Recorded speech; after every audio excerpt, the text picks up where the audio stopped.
बहुत पुरानी बात है। जब गांवों में बिजली नहीं पहुंची थी, लोग अंधेरे से ही डर जाते थे। रात को ढलते ही दरवाजे बंद कर दिए जाते और लोग दियों की टिमटिमाती लौ में सो जाया करते थे।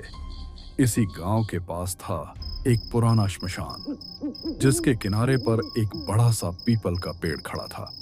गांव के बुजुर्ग कहते थे, उस श्मशान में रहती है एक लाल कपड़े वाली चुड़ैल, लाल लहंगे में लिपटी, खुले काले बाल, आंखें अंगारों जैसी और पांव उल्टे। उसकी चीख सुनते ही खून जम जाए। कहा जाता था, जिसने भी उस चुड़ैल को देखा, उसका जिंदा लौटना नामुमकिन था। रात का वक्त था। चौपाल पर ढिबरी की हल्की रोशनी टिमटिमा रही थी। चारों तरफ अंधेरा और सन्नाटा। बस कहीं कहीं से सियारों की आवाज आ रही थी। गांव के लोग इकट्ठा थे और उनके चेहरों पर साफ डर झलक रहा था। तुम लोग जानते हो, ये वही अमावस्या का महीना है जब चुड़ैल सबसे ज्यादा ताकतवर होती है। पिछली बार लाल चुड़ैल ने 3 लोगों की जान ली थी। ताऊ, ये चुड़ैल आखिर चाहती क्या है? बेटा, कहते हैं जब वह जिंदा थी, गांव वालों ने उसे डायन कहकर मार दिया था। तब से उसका श्राप इस गांव पर है। बाबा, लोग कहते हैं चुड़ैल जवान लड़कों को उठा ले जाती है, फिर उनका कभी पता नहीं चलता। ताऊ, ये सब बूढ़ों की गप्पे है। चुड़ैल बुड़ैल कुछ नहीं होती। अगर सच है तो मैं आज ही देख आऊंगा। मूर्ख, मौत को न्योता मत दे। चुड़ैल की छाया भी जान ले लेती है। राम सखा ठीक कह रहे हैं। यह साधारण आत्मा नहीं, यह शापित आत्मा है। अमावस्या की रात में इसका प्रकोप और बढ़ जाता है। रात गहरा चुकी थी। पूरा गांव सो चुका था, पर भीखू लालटेन हाथ में लिए अकेला श्मशान की ओर बढ़ रहा था। पेड़ों की शाखाएं हवा में ऐसे हिल रही थीं, मानो कोई अदृश्य ताकत उसे देख रही हो। हाँ, सब डरपोक हैं। आज देखूंगा कौन सी चुड़ैल है। अरे, ये क्या? लालटेन कैसे बुझ गई?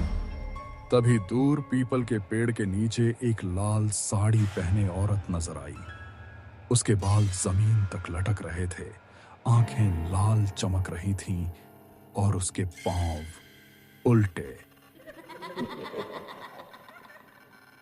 इंसान, तू खुद मेरे पास चला आया। कौन है तू?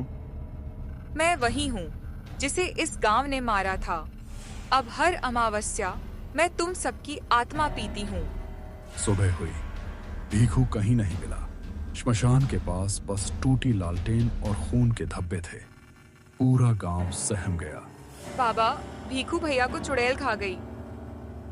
अब वो चुड़ैल और भी ताकतवर हो गई है।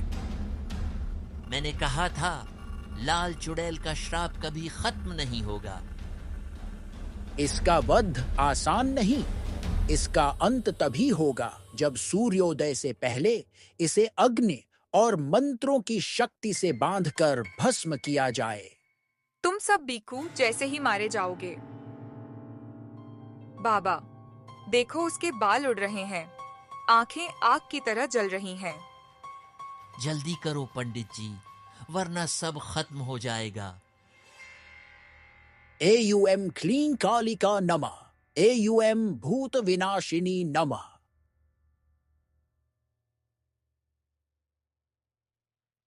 चुड़ैल हवा में झूमते हुए नीचे उतरी। उसके लाल कपड़े लहराने लगे, चेहरा विकृत हो गया और वह पंजे फैलाकर झपटी। तभी गांव वालों ने उसे मशालों से घेर लिया। नहीं, नहीं, मुझे मत जलाओ। तेरा श्राप आज समाप्त होगा।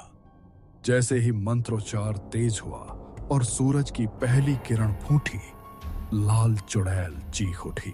उसका शरीर राख बनकर बिखर गया। बस उसकी भयानक चीख पूरे जंगल में गूंजती रही और फिर सब शांत हो गया।